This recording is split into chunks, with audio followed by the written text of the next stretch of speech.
അങ്ങനെ നമ്മൾ വീണ്ടും തറവാട്ടിലേക്ക് എത്തിയിട്ടുണ്ട്. അപ്പൊ അമ്പ് ഇപ്പോഴൊന്നും വരില്ല എന്ന് പറഞ്ഞിട്ട് ഞങ്ങൾ ഫുഡ് കഴിക്കാൻ വേണ്ടി അകത്തേക്ക് പോയിട്ടോ.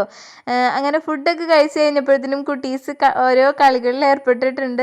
ഓരോരുത്തർക്കും ഓരോ പേപ്പറും ക്രയോണൊക്കെ കൊടുത്ത് ആദില കളറിങ് മത്സരമൊക്കെ നടത്തുന്നുണ്ട്. അങ്ങനെ ഓരോരുത്തരും കളർ അടിച്ചത് എനിക്ക് കാണിച്ചു തരാണ് കേട്ടോ. അതിനുശേഷം അമ്പ് വരാനായിട്ടുണ്ട്. അപ്പൊ ഞങ്ങൾ എല്ലാരും പുറത്തേക്ക് ഇറങ്ങിട്ടോ. അങ്ങനെ പടക്കൊക്കെ പൊട്ടുന്നുണ്ടപ്പോ ചുച്ചുകുട്ടി ആദ്യം ഒന്ന് കരഞ്ഞെങ്കിലും പിന്നെ അവൾക്ക് വലിയ കൂസലൊന്നും ഇല്ലാണ്ടായി. അമ്പ് പള്ളിയിലേക്ക് കയറുന്നതാണ്. 2-3 സെറ്റ് ബാൻഡ് മേൾക്കാരും പിന്നെ നിറയെ ജനങ്ങളും പള്ളിയിലേക്ക് പോകുന്നതാണ്. അങ്ങനെ ഡാൻസുകളൊക്കെ കണ്ടപ്പോൾ കുട്ടീസിനും ഭയങ്കര ഇഷ്ടമായിട്ടോ.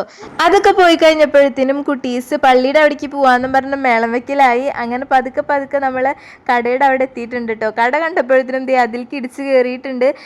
അങ്ങനെ എന്ത് നോക്കിയിട്ടും കുട്ടീസിന് അങ്ങോട്ട് തൃപ്തി വരുന്നില്ല. അങ്ങനെ ഓരോരുത്തർക്കും ഓരോ കുഞ്ഞു കളിപ്പാട്ടങ്ങളൊക്കെ വാങ്ങിച്ചു കൊടുത്ത് അങ്ങനെ നിൽക്കുമ്പോഴാണ് മാമാനെ കണ്ടത്. മാമ എല്ലാവർക്കും ഐസ്ക്രീമും പിന്നെ ഹൈഡ്രജൻ ബലൂണും വാങ്ങിച്ചു കൊടുത്തു കേട്ടാ. അങ്ങനെ അതൊക്കെ കഴിച്ച് നമ്മൾ തൃപ്തി അടഞ്ഞ് വേഗം സ്ഥലം വിട്ടു ഗൈസ്. അപ്പോൾ അത്രേ ഉള്ളൂ. വീഡിയോ ഇഷ്ടമായിട്ടുണ്ടെങ്കിൽ ലൈക്ക് ചെയ്യാൻ മറക്കരുതേ. താങ്ക്